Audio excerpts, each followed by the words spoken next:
Je rends toute la gloire à Dieu. Voilà, nous poursuivons toujours notre enseignement, l'onction du Saint-Esprit, notre thème principal. Et 3 chapitres nous ont été donnés. Le premier, c'est quoi l'onction du Saint-Esprit? Deuxième, qui peut recevoir l'onction du Saint-Esprit?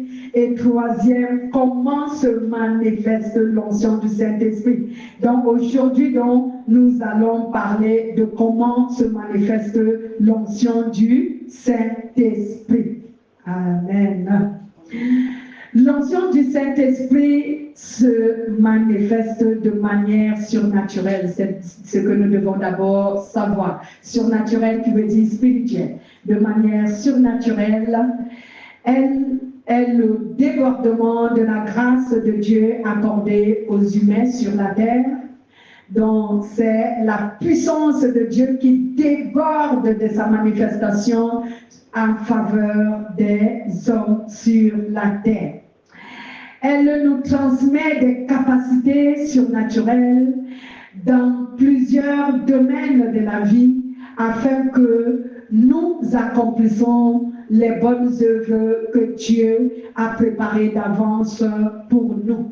Comme je dis, elle nous transmet. À ce moment, je fais allusion aux chrétiens uniquement. Elle transmet aux chrétiens une puissance surnaturelle afin que le chrétien puisse accomplir les bonnes œuvres que Dieu a préparées d'avance pour les humains sur la terre. Je vais m'expliquer sur ce que je suis en train de dire. Donc, bien aimé, le débordement de l'onction de Dieu manifeste en faveur de tout être humain, même en faveur des païens. Voici donc pourquoi nous voyons que quand nous sommes par exemple à une croisade d'évangélisation, on peut prier, celui qui a l'onction de la prière, l'onction qui manifeste par la prière, cette personne peut prier et les gens sont délivrés, même ceux qui ne croient pas en Jésus, juste à cause de la grâce. Vous comprenez? Juste à cause de la grâce. Ils sont délivrés. Amen. Donc, c'est pourquoi nous disons ici, l'onction est la manifestation surnaturelle de la puissance de Dieu qui se déverse sur les êtres humains à cause de la grâce de Dieu. Voilà. Donc, mais, est-ce qu'un non-croyant peut avoir, cela veut dire, est-ce que le Saint-Esprit peut utiliser un non-croyant en le remplissant d'onction? Non, pas du tout. Il faut que nous soyons sûrs là-dessus. Le Saint-Esprit ne remplit pas un non-croyant de sa puissance. Pourquoi? Si je pouvais vous poser la question.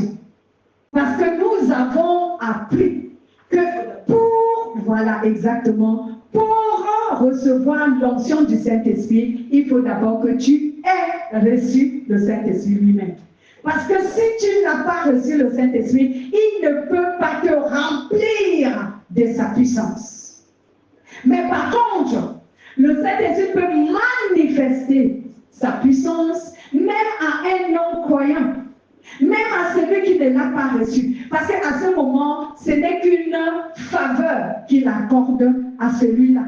Mais il ne lui donne pas sa puissance. Il lui accorde les bienfaits de sa puissance, mais il ne donne pas à ce dernier sa puissance. Est-ce que vous comprenez? Est-ce que vous comprenez? Amen. Voilà. Donc, que personne ne vienne vous séduire en vous disant « Je suis rempli de l'onction du Saint-Esprit ». Toutefois que vous-même vous le regardez et en tout discernement, vous constatez qu'il n'a même pas le Saint-Esprit et dit « Je suis rempli du Saint-Esprit ». Parce que beaucoup le disent, hein, mais ils n'ont même pas le Saint-Esprit. Oui. Quelqu'un me l'a dit et le Saint-Esprit m'a dit « Tais-toi ». Oui. Quelqu'un me l'avait dit, le Saint-Esprit, mon cœur a parlé « Tais-toi ». Amen. Exactement. Parce que beaucoup veulent, comme j'ai l'habitude de le dire, toute personne sur la terre voudrait entrer dans le paradis de Dieu. Mais ils veulent entrer avec leur péché, avec leur bagage. Mais ce qu'ils ignorent, c'est que c'est impossible. Tu ne peux pas entrer dans le paradis de Dieu avec tous tes péchés. Parce que, pourquoi est-ce que je dis souvent cela? Parce que quand tu dis à quelqu'un, tu es vraiment en train de pratiquer le péché, il faut que tu abandonnes. Il se fâche souvent. Mais il aimerait dans son souhait. Il veut hériter le royaume de Dieu. Mais comment? Tu aimes le péché et tu veux hériter le royaume de Dieu? Aide-toi, assieds-toi correctement et tu arrêtes de jouer avec elle. Donc, bien-aimé, si tu veux hériter le royaume de Dieu, tu fais quoi? Tu acceptes le bon et le mauvais qu'il y a en Christ. Parce que quelqu'un me dira, il y a aussi le mauvais en Christ. Oui, le mauvais en Christ, c'est la souffrance que nous subissons. Donc, il y a le bon et le mauvais en Christ. Donc, il faut donc que tu acceptes aussi ce mauvais. J'aimerais dire, il faut que tu acceptes et le bonheur et la souffrance qui va avec. Donc, tu ne peux pas vouloir tout simplement le bonheur et refuser la souffrance. Ce n'est pas totalement correct, bien aimé, ce n'est pas correct. Amen. Revenons à ce que nous parlons. Donc, ici, donc, bien aimé, si quelqu'un vient te dire, j'ai l'onction, Dieu m'a rempli, observe-le et le Saint-Esprit lui-même te montrera, il te donnera le discernement pour voir si ce dernier est vraiment celui qui détient sa puissance. Mais ce que nous devons savoir, à cause de l'amour de Dieu pour l'humanité, toute personne peut bénéficier des bienfaits de l'onction de Dieu. Cela veut dire les bienfaits de la puissance de Dieu. Tout être humain peut bénéficier de cela, qu'il soit croyant ou non croyant. C'est pourquoi nous voyons souvent, on prie pour un non-croyant, il guérit. On prie pour un problème qu'un non-croyant a, il a la solution. Parce que Dieu manifeste son amour. Il a dit, je fais pleuvoir ma pluie sur le toit des bons, des ingrats, des injustes et des mauvais. Donc, sur toute personne, Dieu manifeste son amour.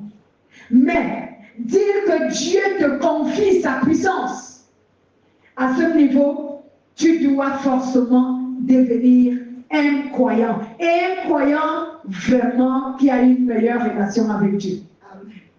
Pas n'importe quel croyant. Pour que Dieu te confie dans sa puissance, il faut que tu sois celui qui a une meilleure relation avec lui.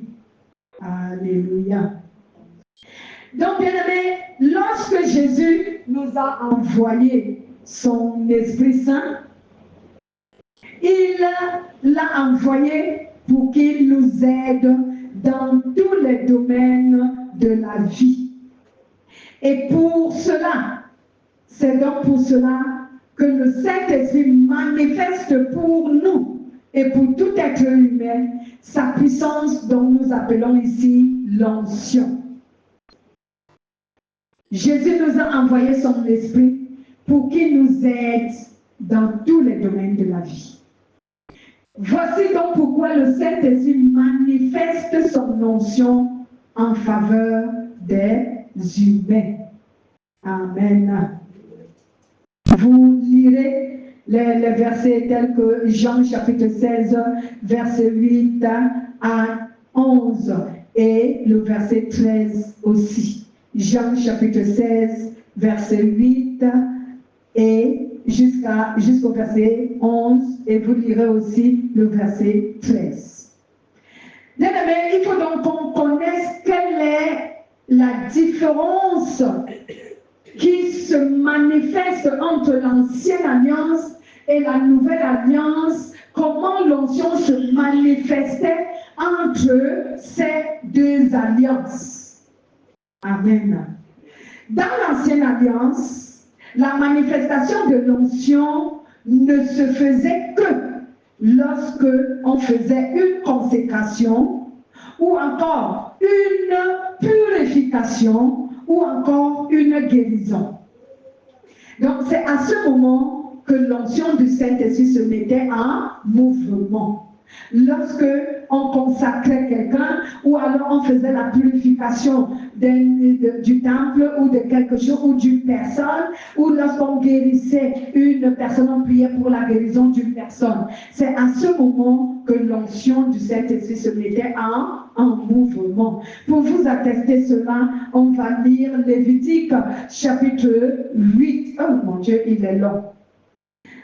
Bon, Lévitique chapitre 8, mais on lira Exode également chapitre 29 au verset 36. Allons-y rapidement, bien-aimés. Peut-être que nous allons nous arrêter quelque part. Lévitique, Ancien Testament, chapitre 8. C'est un exemple de comment est-ce que l'onction manifestait dans l'ancien temps. Dans l'ancienne alliance, j'aimerais dire. Dans l'ancienne alliance. C'était la consécration d'Aaron et de ses fils. Vous êtes à la page? Faites la lecture bien. Verset 1 jusqu'au verset... Bon, lisez, je vais vous dire là où vous allez vous arrêter, même si on n'arrive pas à la fin.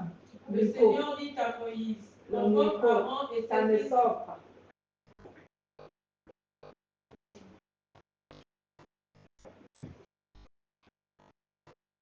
Le Seigneur dit à Moïse, convoque Aaron et ses fils à l'entrée de la tente de la rencontre. Fais apporter les vêtements sacrés et l'huile d'onction, et fais amener le taureau du sacrifice pour obtenir le pardon. Les deux béliers et la corbeille contenant les pains sans levain.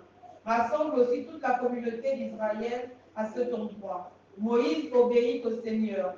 Il rassembla les Israélites à l'entrée de la tente et leur annonça qu'il devait exécuter les ordres du Seigneur.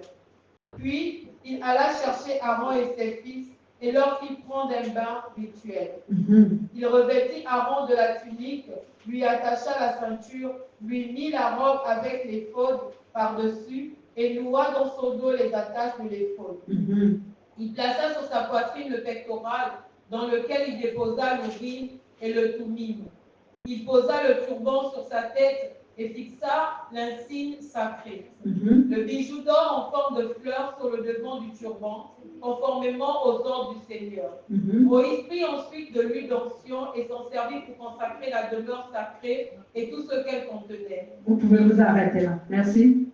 La Bible déclare que Moïse prit enfin l'huile d'onction pour consacrer d'abord le temple, c'est le temple qu'on appelle la demeure sacrée. Amen. Il répandit de l'huile sur la tête d'Aaron au verset 12. Il répandit de l'huile sur la tête d'Aaron et le oignit avec la et le oignit et le consacra en fait. Alléluia. Donc voici donc comment est-ce que l'onction pouvait se manifester à l'ancienne alliance. Donc c'était lors des consécrations et c'était également lorsqu'on faisait les purifications, ou les purifications soit du temple, soit des vêtements, soit d'une personne, soit des ustensiles du temple, soit lorsqu'on guérissait une personne. Disons Exode 29. C'est pour que, bien aimé, notre temps ne soit pas tellement épuisé. Exode 29, 36, que nous dit la parole de Dieu. Exode 29, 36. Exode 36. Exode 29, verset 36. Exode 29, verset 36. Chaque jour, tu offriras un taureau en sacrifice pour obtenir le pardon. Tu purifieras ainsi l'autel, puis tu verseras de l'huile dessus pour le consacrer. Exact. Cette cérémonie durera également 7 jours. Après quoi, l'autel sera strictement réservé à mon service. Amen. De sorte que toute personne ou tout objet qui entrerait en contact avec lui subirait des conséquences fâcheuses. On peut s'arrêter là. Merci, bien-aimé. Donc ici, il lui dit, tu purifieras l'autel. Alléluia. Tu purifieras l'autel avec cette huile. Donc ici, c'était lorsqu'on devait donc faire quoi? Lorsqu'on devait purifier l'autel avec l'onction. Donc l'onction devait se manifester pour purifier l'autel. Si je lis ma version, elle dit, tu offriras chaque jour un taureau pour le péché, pour l'expiation.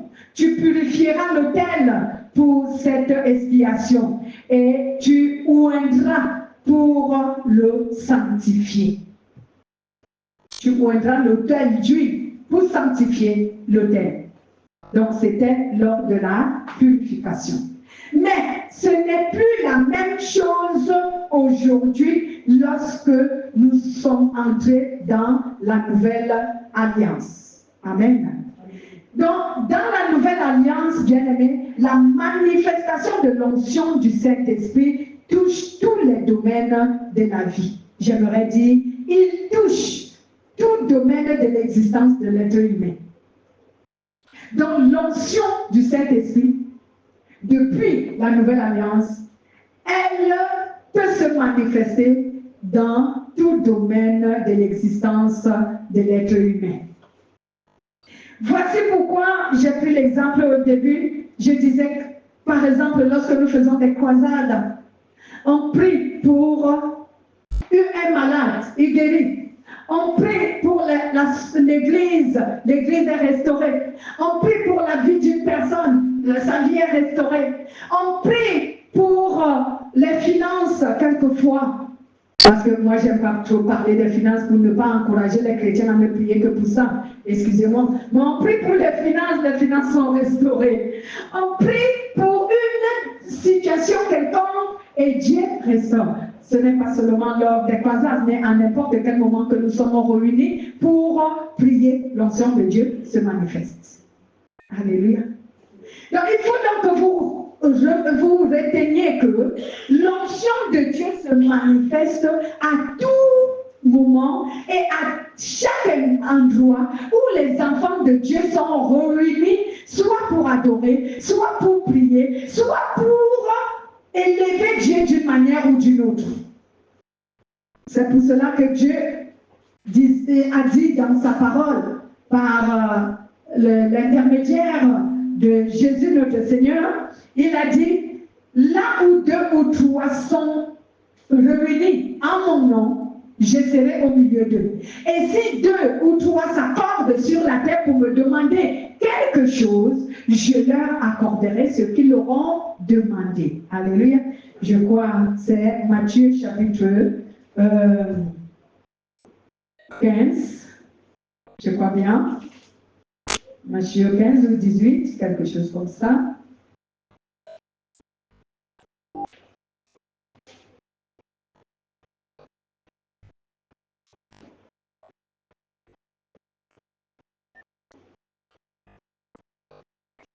Oui, Matthieu 18, il dit, au verset 19, il dit, en vérité, je vous le dis encore, si deux d'entre vous s'accordent sur la terre pour demander quoi que ce soit, cela leur sera donné par mon Père qui est dans les cieux. Amen.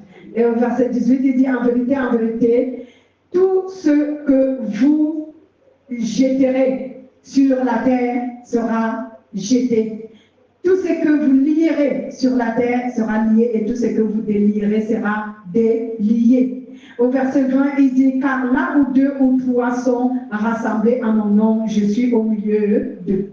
Donc Dieu a donné cette onction, comme je le disais au départ, pour aider les chrétiens et l'humanité tout entière pour leurs besoins. Mais ce sont les chrétiens, ceux qui croient en Jésus, qui sont les détenteurs de cette puissance. Cette puissance n'est pas donnée à toute personne. Mais, j'aimerais dire, je vais me corriger, cette puissance, cette onction n'est pas donnée à toute personne qui ne croit pas. Mais elle est donnée uniquement à ceux qui croient en en Jésus-Christ. Et lorsqu'elle manifeste, elle manifeste maintenant en faveur de toute personne, selon la grâce que Dieu veut faire à chacun. Mais à l'ancienne alliance, c'était juste au moment où, seulement au moment où on consacrait les gens, ou qu'on purifiait les temples, ou qu'on priait pour la guérison du pays ou de quelqu'un, que l'onction pouvait se manifester. Mais aujourd'hui, au temps de la Nouvelle Alliance, l'onction se manifeste en tout temps, en tout lieu, en faveur des hommes. Il suffit que là, en ce lieu, il y ait quelqu'un qui possède l'onction du Saint-Esprit. Il faut que, en ce moment-là, il y ait là, en ce lieu, quelqu'un qui possède l'onction, quelqu'un qui est rempli de la puissance de Dieu. Et à travers lui, Dieu peut manifester l'onction à tous ceux qui sont là ou à quelques personnes qui sont là, selon qu'il a décidé de se manifester. Amen. Selon que Dieu a décidé de se manifester. Alors, comment l'onction se manifeste donc aujourd'hui dans notre nouvelle alliance, au temps de la nouvelle alliance? Nous avons appris qu'il manifeste dans toute l'existence de l'homme, en tout lieu et en tout temps. Mais comment, mécaniquement, ou encore palpablement, comment il se manifeste? Il se manifeste souvent, quelquefois, comme un feu dévorant. Alléluia. Donc l'onction de Dieu se manifeste souvent comme un feu dévorant qui détruit tout ce qui s'élève contre la connaissance de Dieu et qui s'élève contre sa volonté. Donc voilà comment l'onction de Dieu manifeste souvent de manière puissante. Elle manifeste comme un feu dévorant, détruisant tout ce qui s'élève contre la connaissance de Dieu ou encore tout ce qui s'élève contre la volonté de Dieu. L'onction manifeste contre cela. Bien-aimés, lisons un peu la parole de Dieu sur Hébreux chapitre 12, verset 29 qui nous dit ceci: notre Dieu est un feu dévorant. Mais je vais aller sur Deutéronome chapitre 4, verset 24. Deutéronome chapitre 4 au verset 24, que nous dit la parole de Dieu. Deutéronome chapitre 4 au verset 24. La Bible dit: car l'Éternel ton Dieu est un feu dévorant, un Dieu jaloux. Alléluia. C'est un Dieu qui manifeste comme un feu dévorant. C'est un Dieu jaloux. Je disais donc tantôt que l'onction du Saint-Esprit manifeste au milieu des humains quelquefois comme un feu dévorant qui détruit tout ce qui s'élève contre la connaissance de Dieu ou tout ce qui s'élève contre la volonté de Dieu. À ce moment, l'onction de Dieu cible les pouvoirs, les puissances, les autorités maléfiques, les esprits maléfiques et toutes leurs œuvres. Amen. Donc, quand l'onction de Dieu manifeste comme un feu dévorant, il cible les autorités maléfiques, il cible les dominations, les pouvoirs maléfiques, il cible tout ce qui est maléfique et leurs œuvres. Il cible cela. Et alors, il détruit cela parce que tout ceci s'élève contre la connaissance de Dieu et contre sa volonté. Bien-aimés, qui se lève contre la volonté de Dieu? Qui se lève contre la connaissance de Dieu dans le monde? Si ce n'est l'autorité maléfique, les pouvoirs maléfiques, les êtres maléfiques, les pouvoirs maléfiques, les dominations, ce sont eux qui s'élèvent contre la connaissance de Dieu dans le monde. Ce sont eux qui s'élèvent contre la puissance de Dieu manifestée. Alors, lorsque l'onction de Dieu manifeste contre ses êtres, contre ses pouvoirs, cette domination. Il manifeste en forme d'un feu dévorant. Alléluia. Amen. Nous prenons l'exemple lorsque Dieu a délivré l'apôtre Paul et Silas et son ami Barnabas de la prison. Alléluia. Il s'agissait des pouvoirs maléfiques qui ont manifesté en séduisant les autorités de la ville d'Éphèse pour qu'ils emprisonnent Paul et Barnabas afin que l'évangile ne soit pas répandu. Afin que la bonne nouvelle ne soit pas répandue sur Éphèse. Ils les ont emprisonnés. Alors spirituellement, le Saint-Esprit, pendant que Paul et Silas, Paul louait, alors la prison s'est débranlée. Amen. L'onction du Saint-Esprit s'est mise en mouvement. Pendant que Paul et Silas chantaient, ils adoraient Dieu. L'onction s'est manifestée. La prison s'est écroulée. La terre a tremblé. Alléluia. Il a brisé tous les fers qui emprisonnaient les prisonniers. Et Paul et Silas étaient libres. Même tous les prisonniers étaient libres. Le pauvre geôlier, quand il arrive, il a peur. Il dit, on va me lapider parce que les prisonniers, autant pour moi, se sont échappés. Paul lui a dit, n'étais-tu pas? Il a voulu se suicider. Paul lui a dit, non, n'étais-tu pas? Nous sommes tous ici, aucune personne n'a fui. Nous sommes là, nous tous. Vous voyez combien la puissance de Dieu est capable d'agir. Aucun prisonnier n'a fui. Et pourtant, il pouvait bien fuir. Mais aucun n'a fui. Paul lui a dit, nous sommes tous là, on n'a pas fui. Tout le monde est là, ne te tue pas. Dieu a fait ceci pour démontrer sa puissance. Que si ces ouvriers, tels que moi, nous sommes en prison, c'est parce qu'il le veut. Ce n'est pas parce que vous nous avez emprisonnés. Que quelqu'un dise Amen. C'est ce que Jésus avait dit à Hérode, c'était Hérode, ou Ponce Pilate, quelque chose comme ça. Quand ce dernier lui dit, tu ne sais pas que j'ai le pouvoir de te libérer comme j'ai le pouvoir de t'emprisonner, Jésus lui a dit, tu n'as aucun pouvoir sur moi. Tu n'as un pouvoir que celui que mon Père t'a donné. Donc cela veut dire que tu ne peux décider sur moi que ce que mon Père te permet de faire. Mais s'il ne le permet pas, tu ne peux pas. Amen. Amen. Donc Paul disait à ce monsieur que si nous avons été emprisonnés, c'est parce que Dieu avait un plan derrière cet emprisonnement. Je veux te révéler quelque chose ce matin, toi, le chrétien qui m'écoute. Que Dieu a un plan sur chaque difficulté dont tu traverses. Ne te dis pas que si Dieu permet que tu traverses une difficulté, c'est parce qu'il ignore tes difficultés ou parce qu'il ne tient pas à toi ou parce que tu ne vaux rien à ses yeux, mais tu te trompes. Dieu connaît les difficultés de chaque être humain. Si Dieu peut connaître les difficultés de ceux qui ne l'adorent pas, dans le non-croyant, à plus forte raison, toi qui l'adores en esprit et par l'esprit. En esprit, en vérité, veut dire toi qui l'adores en esprit. Alléluia.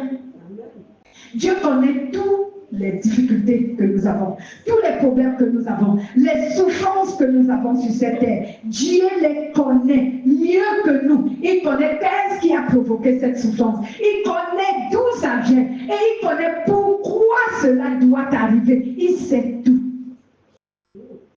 Et il permet cela pour sa gloire. Alléluia.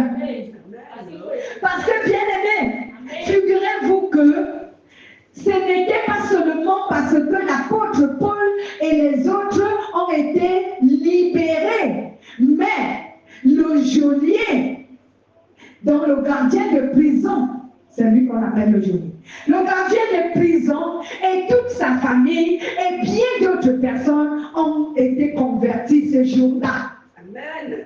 C'était là le plan de Dieu. Si on te dit aujourd'hui que Dieu t'envoie en prison pour que quelqu'un est là-bas en prison, Dieu veut qu'il se repente, tu vas accepter d'aller en prison pour lui. Tu vas commencer à pleurer, non? Je ne vous dis pas toi seul, même moi, je vais commencer à pleurer, à dire à Dieu, je ne vais pas en prison là. Tu ne vas pas m'envoyer en prison, pourquoi tu m'envoies en prison? Mais Dieu le fera parce qu'il a un plan. Alléluia. Donc ce jour-là, bien-aimé, toute la famille de ce monsieur, le gardien de prison, et bien d'autres personnes qui n'étaient même pas de sa famille se sont convertis. Et ils se sont baptisés. C'est les premières personnes et les seules que j'ai vues que l'apôtre Paul a baptisées la nuit. Parce que ça pressait. Il fallait les baptiser. Ils se sont baptisés de nuit. Alléluia. Bien-aimé, tu vas faire cette prière avant qu'on ne continue.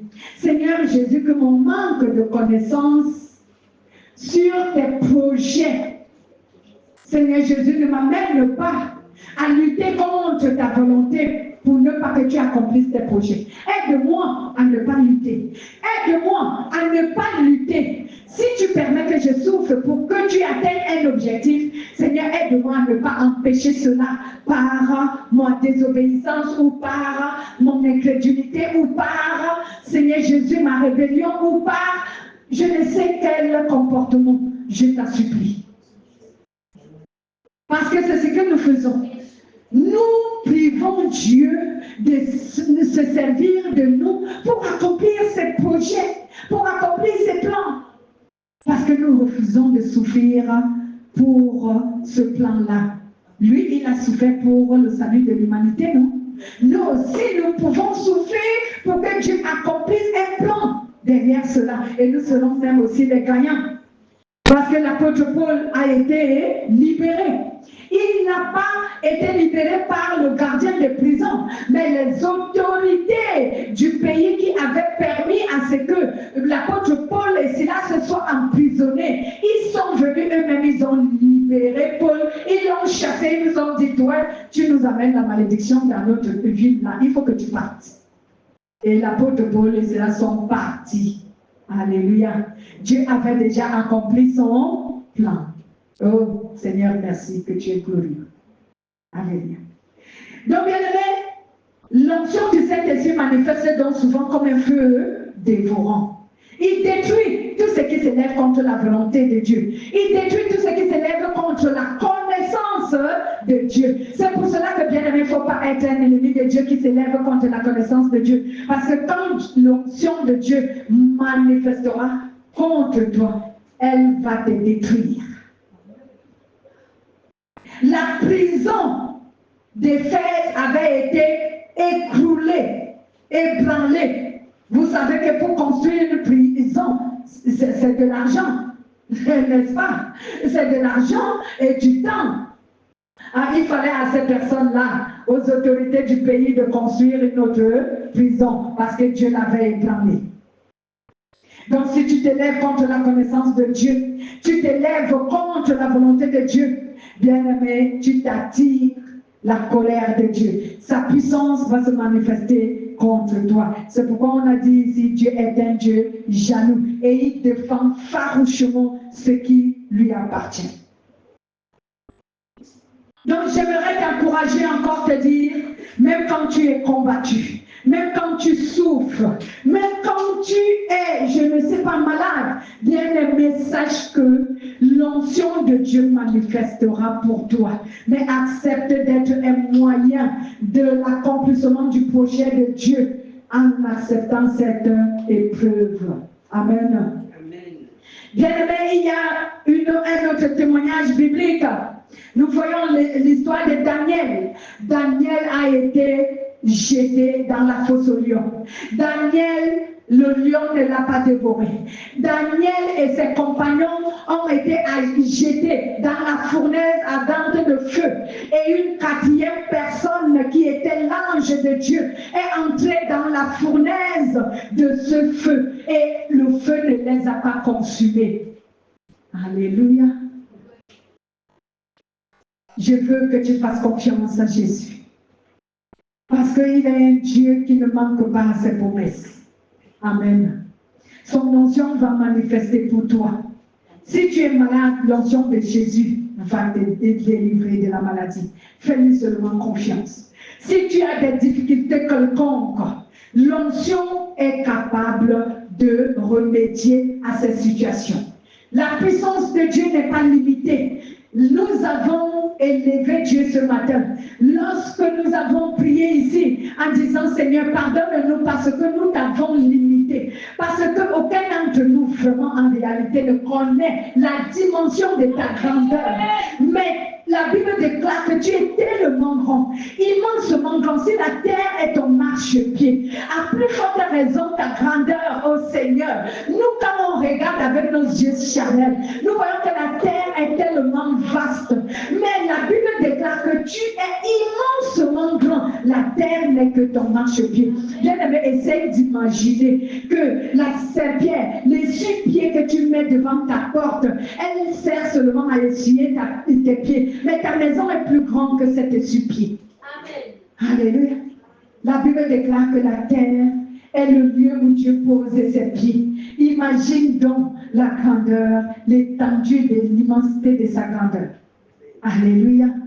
Donc ne limite pas Dieu à ton petit problème, parce qu'il est aussi petit, plus petit même que la terre qui est le marchepied de Dieu. Amen. Alléluia. Que Dieu soit loué. Fais confiance au Seigneur. Il manifeste comme un feu de vos rangs. Il y a beaucoup de témoignages que je vous montrerai comment l'onction de Dieu manifeste comme un feu de vos rangs. Mais notre temps nous fait défaut. Mais retenez ce que je venais de vous dire. Il y a également que l'onction de Dieu se manifeste comme un architecte qui construit la vie de celui qui se confie en Dieu. Alléluia. L'onction de Dieu manifeste comme un architecte. Il construit étape par étape la vie du chrétien qui s'est confié totalement en lui. La vie de celui qui s'est donné entièrement à Jésus. Je dis entièrement. Pas que tu donnes à Dieu tes yeux, mais ton cœur est loin de lui. Tu lui donnes ta bouche, mais ton cœur est loin. Maintenant, bien-aimé, si tu lui as livré et ton cœur et ton âme, bien-aimé, la Bible déclare que Dieu, son onction manifeste comme un architecte. Il construit ta vie, étape par étape, pour changer ton statut de vie. Alléluia. On ne t'appellera plus la délaissée.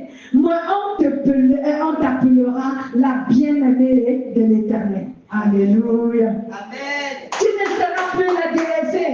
Tu ne seras plus bien-aimé. Quand Dieu a construit ta vie comme un architecte qui a fait son plan et qui bâtit jour après jour ta vie, bien-aimé, lorsque l'œuvre de Dieu aura terminé dans ta vie, tu te verras que tu n'es plus celui qu'on se moquait. Tu n'es plus celui qui était humilié, celui qui avait honte au milieu des gens. Tu n'es plus celui-là qu'on rejetait, celui qu'on regardait en inclinant les yeux. Aujourd'hui, à ce moment-là, on va te regarder avec beaucoup de considération, avec beaucoup d'amour, avec beaucoup, bien-aimé, de bienveillance. Amen.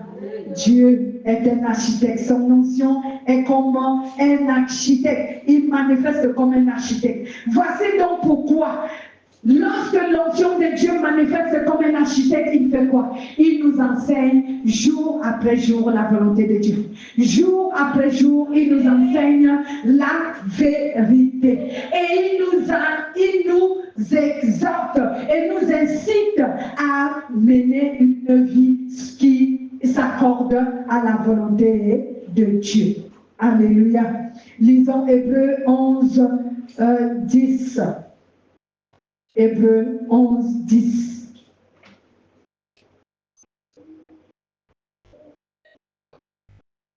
Hébreux chapitre 11, verset 10. Et nous allons lire aussi Jean chapitre 10, verset 9 à 11. Hébreux 10. Allez-y. Hébreux 10, verset 11. Jésus-Christ a fait la volonté de Dieu, qui s'est offert lui-même une fois. Non, excusez-moi. Hébreux chapitre 11, verset 10. J'ai donné les versets. Car Abraham, Hébreux 11, 10, non? Oui, Hébreux chapitre 11, verset 10. Car Abraham attendait la cité qui a de solides fondations, Mhm. celle dont Dieu est l'architecte et le constructeur. Amen. Car il attendait la cité qui a de solides fondations, celle dont Dieu est l'architecte et le constructeur. Alléluia. Abraham avait placé sa foi en Jésus, en Dieu. C'est pour cela qu'on l'appelle le Père de la foi. Lorsque vous lisez Romains chapitre 4, vous verrez cela. Donc Abraham était le Père de la foi. Pourquoi on l'a nommé le Père de la foi? Parce que malgré que Abraham ne voyait pas, mais il croyait. Il y a les choses que Dieu avait dites à Abraham et que Abraham n'avait pas encore vues de ses propres yeux, mais il a cru. Il a cru et il a obéi. Il a obéi. Bien aimé, il ne suffit pas de croire, mais il faut aussi obéir. La foi sans les œuvres, elle est morte. C'est ce que dit la Bible. Si tu crois sans obéir, tu ne fais pas la volonté de Dieu. Mais si tu crois et tu obéis, alors à ce moment, tu accomplis la volonté de Dieu. Amen. Donc Abraham avait souffert, mais il a cru que toutes ces souffrances ne sont que le plan de Dieu pour arriver à ce que Dieu lui a promis. Et cela s'est accompli. Alléluia. Donc toi aussi, bien-aimé, Dieu qui t'enseigne la parole, même si elle est dure, comme j'ai l'habitude de le dire, même si cette parole te juge, même si cette parole te blesse, même si elle condamne tes œuvres et ta vie, bien-aimé, accepte-la et obéis à cette parole. Quitte ces œuvres que tu pratiques qui déplaisent à Dieu et dont la parole condamne. Dépouille-toi de chaque comportement, chaque caractère qui déplaît à Dieu. Dépouille-toi de tout ce qui déplaît à Dieu et obéis-le. Et c'est alors qu'il sera connu que toi tu crois en Dieu. Amen. À ce moment, bien-aimé, Dieu bâtira ta vie, pierre sur pierre, étape par étape. Tu verras ta vie transformée. Tu verras ta vie changer jour après jour. Et lorsque Dieu arrivera à un certain niveau de la construction, toi-même tu vas remarquer déjà que ma vie est changée. Ma vie a été transformée. Dieu te donnera ce nouveau statut que tout le monde respectera. Bref, la majorité respecteront ce nouveau statut que Dieu te donnera. Mais on ne refuse pas que cela suscite aussi les jalousies. Parce que Dieu a dit, dans l'évangile quelque part, il a dit, lorsque l'apôtre Pierre lui avait dit, Seigneur, nous avons tout quitté, nous t'avons suivi, qu'adviendra-t-il de notre vie?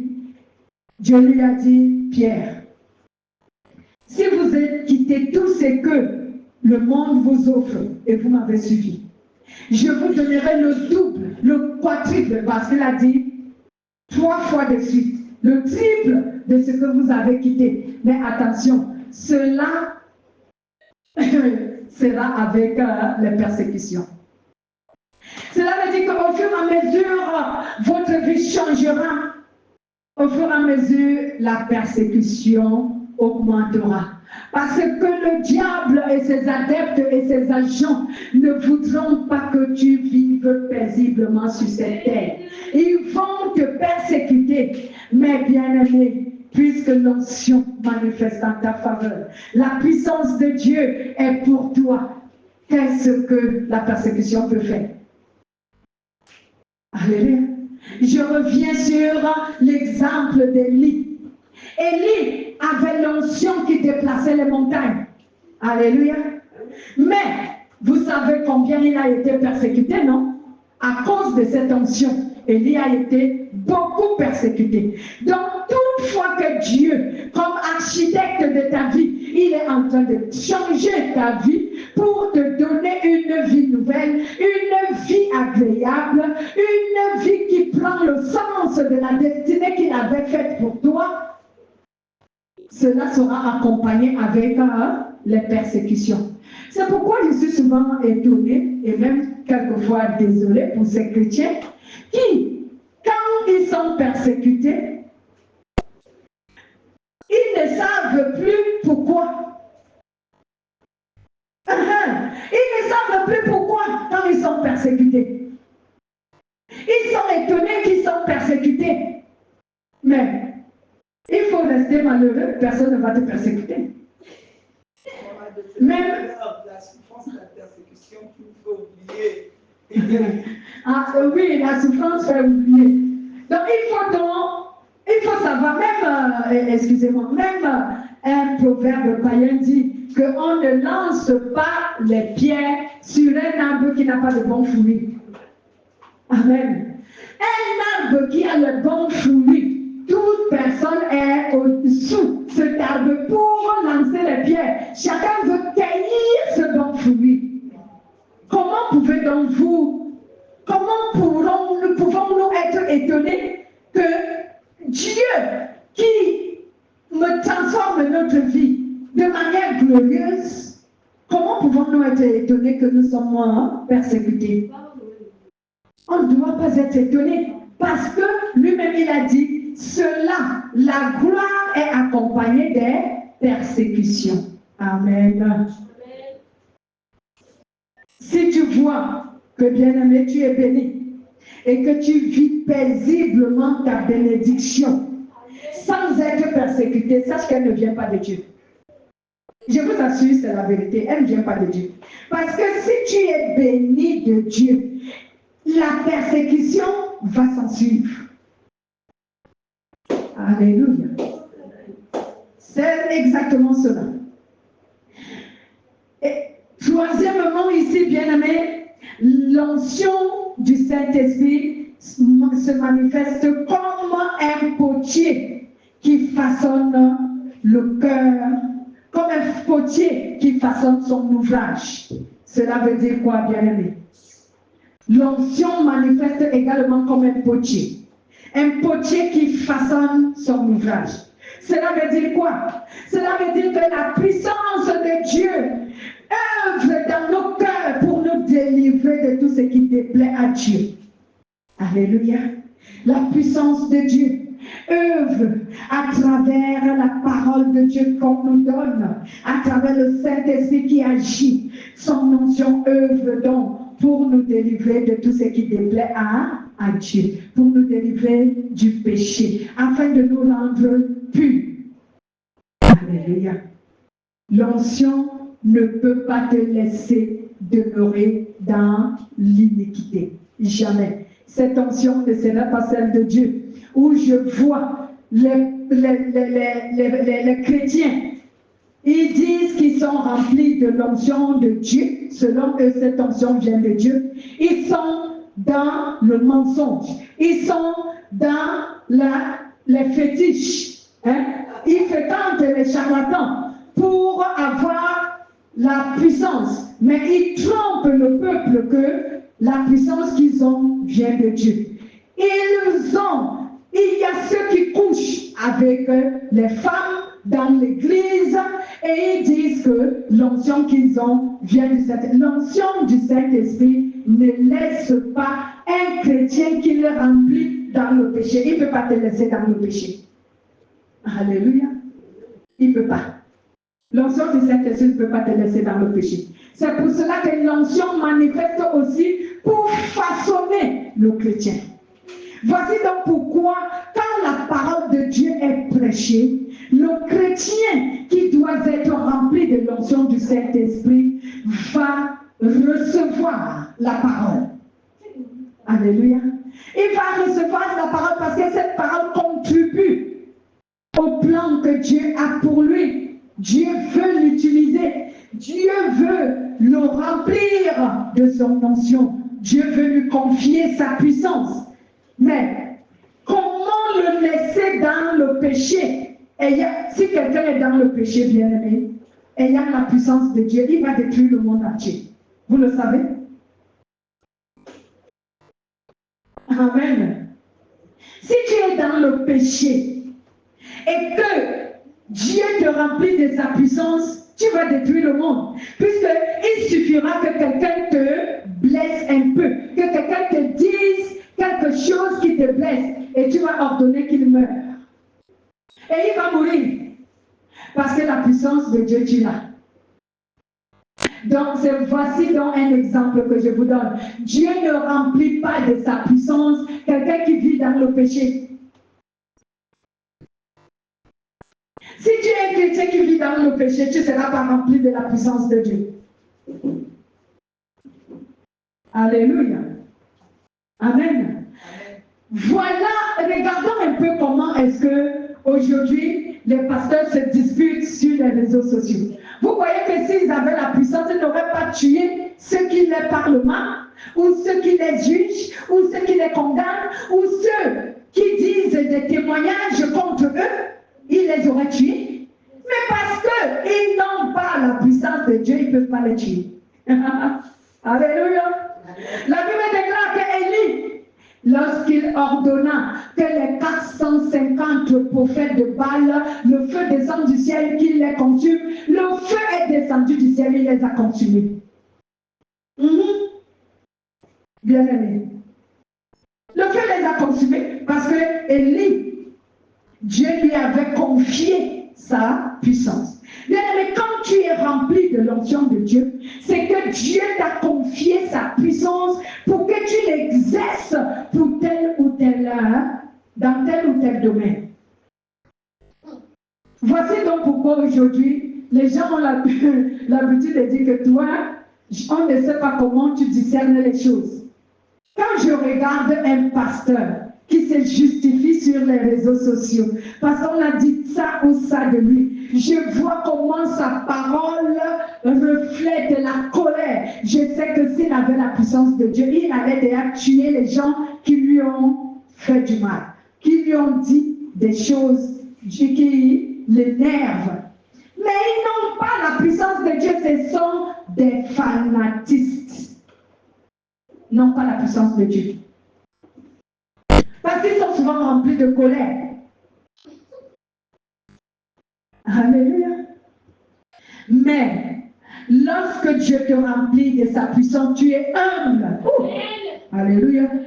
Lorsque Dieu te remplit de sa puissance, tu es quelqu'un qui est humble. Tu es quelqu'un de passif. Tu es quelqu'un qui ne tient pas à cœur le mal que les gens lui font.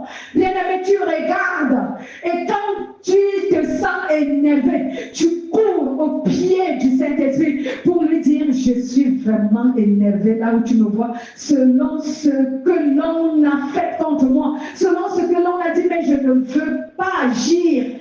Aie pitié de moi. Enlève cette colère de mon cœur. Alléluia. Vous êtes témoin de ce que j'ai vécu dans ce quartier. Alléluia. Mais il fallait que je cours dans la présence de Dieu. Seigneur, je t'en supplie, je n'ai pas envie d'agir. Je n'ai pas envie d'agir. Parce que si j'agis, tu seras en colère contre moi.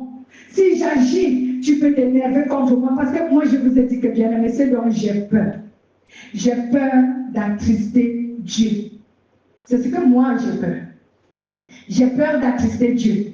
J'ai peur que Dieu me retire son onction. J'ai peur que Dieu me retire sa grâce. J'ai peur d'aller en enfer. C'est ce que moi j'ai peur. C'est pour cela que je serre les dents.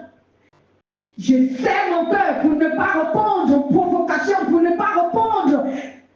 Je serre mon cœur, bien-aimé. C'est tout ce que je peux vous dire. Je serre mon cœur. Je préfère venir pleurer devant Dieu que d'agir ou de réagir.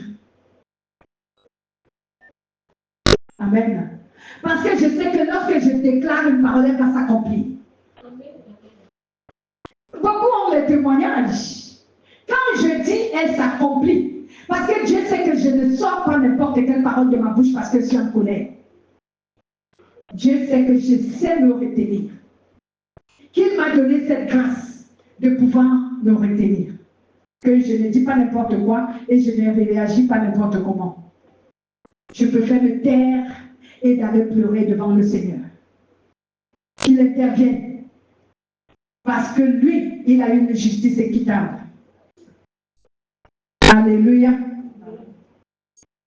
Donc, bien aimé, l'onction de Dieu agit donc comme un potier pour façonner le cœur du chrétien, pour façonner l'âme du chrétien, pour modeler la personne, afin de construire cette personne, qu'elle devienne vraiment ce que Dieu désire. Nous avons fait une prière ce matin en disant à Dieu, Seigneur, transforme-nous et fais de nous ce que tu veux que nous devenions. Alléluia. Transforme-nous et fais de nous ce que tu veux que nous devenons. Et c'est cela, bien-aimé, que l'onction de Dieu fait sur le croyant. Il te modèle, il te façonne, il agit comme un potier qui façonne son ouvrage. Même quand bien même tu as mal supporte, c'est pour ton bien que le Seigneur te façonne. Alléluia.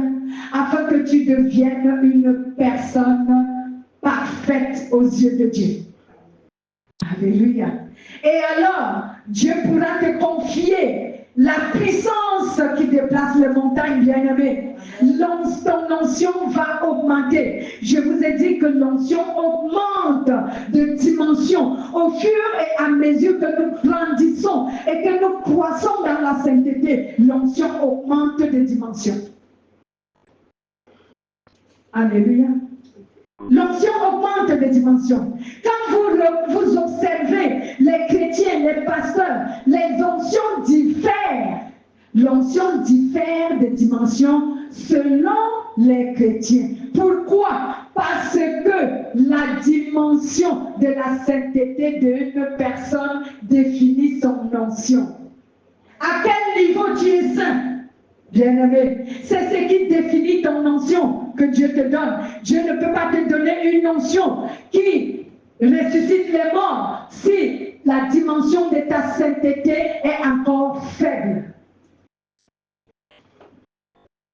Alléluia. Sinon, tu vas commencer par t'enorgueillir, prendre la gloire qui revient à Dieu, comme si cela venait de toi. Donc la dimension de l'onction diffère entre les pasteurs, entre les chrétiens, entre ceux qui détiennent l'onction. C'est selon la dimension de leur sainteté que Dieu offre l'onction. Alléluia. Selon la dimension de ta sainteté que Dieu t'offre l'onction. Alléluia. Que Dieu soit donc glorifié. Vous lirez Romains chapitre 9 au verset 20 à 21 à la maison. C'est ici que nous allons nous arrêter parce que nous ne voulons pas que notre enrichissement soit très long à suivre. Nous tenons compte également de nos frères qui sont abonnés sur notre chaîne. Et je prie que Dieu bénisse tous ceux qui se sont abonnés. Que Dieu les bénisse. Que Dieu leur parle à travers ces enseignements qu'il nous permet de publier et que Dieu les sanctifie. J'aimerais les voir au jour de l'enlèvement, au jour des noces de l'agneau dans le royaume de Dieu. Je souhaite de tout mon cœur les voir et je prie pour qu'ils soient là. Au nom de Jésus. Amen. Remercions le Seigneur.